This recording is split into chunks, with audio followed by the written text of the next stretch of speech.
Said Muutlu is the imam in Sarnica. Last spring, Muutlu and other members of the Muslim community were the target of a raid by Bulgarian police. They seized books in Arabic, CDs, and computers. The intelligence agency suspects that Muutlu is part of an Islamist organization, but the imam rejects allegations that he preaches a radical form of his religion. There is only one Islam. What's radical about wanting to introduce a new and pure religious consciousness in this country? Islam is the right way.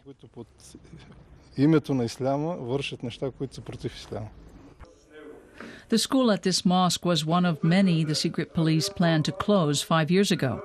It was allegedly funded by the organization Al-Waqf al-Islami, based in the Netherlands.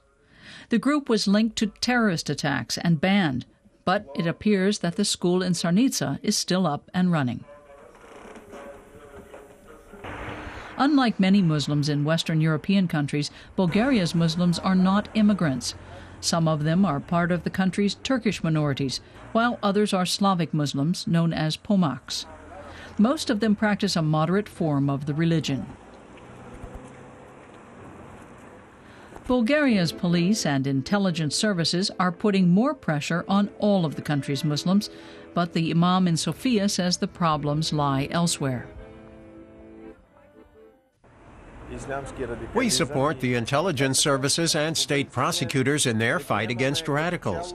But the attempts at radicalization are coming from outside Bulgaria. We are loyal citizens of our country, even though we were severely oppressed under the communist regime.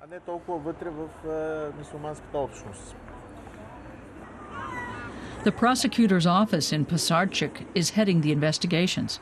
Several mayors and imams in Muslim villages have been arrested over the past 5 years, and police searches are common. But prosecutors decline to speak to us about the inquiries. In general, little information gets through to the media.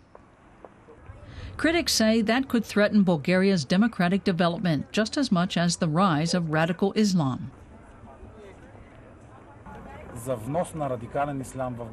Attempts to spread radicalism here aren't just attacks against our country, but against the entire European Union. They have to be stopped. On the other hand, the behavior of our intelligence services and our authorities needs to change. They're still operating according to old communist principles. They built a state within a state and shut out the press and the public. Economic aid would probably be a better way to stop Islamic fundamentalism from gaining a foothold. Most of the regions inhabited by Muslim communities in Bulgaria are underdeveloped and very poor. And that makes these areas fertile ground for radical ideas. It's clear that in poor areas like this, money from rich countries like Saudi Arabia makes a very deep impression and promotes the spread of radical tendencies. Wahhabism is the official religion in Saudi Arabia.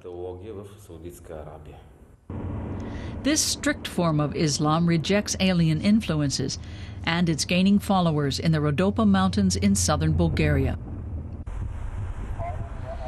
Villages here have changed immensely in recent years. More than 150 new mosques have been built, mostly with Saudi funding. Said Muutlu, the imam in Sarnica, even studied at an Islamic school in Saudi Arabia.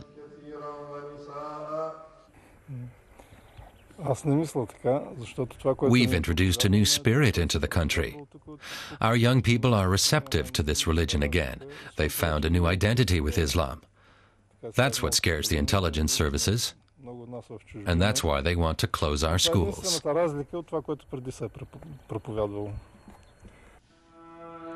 And for Muslims in Sarnica, that's only strengthened their resolve to defend what they see as the true teachings of Islam.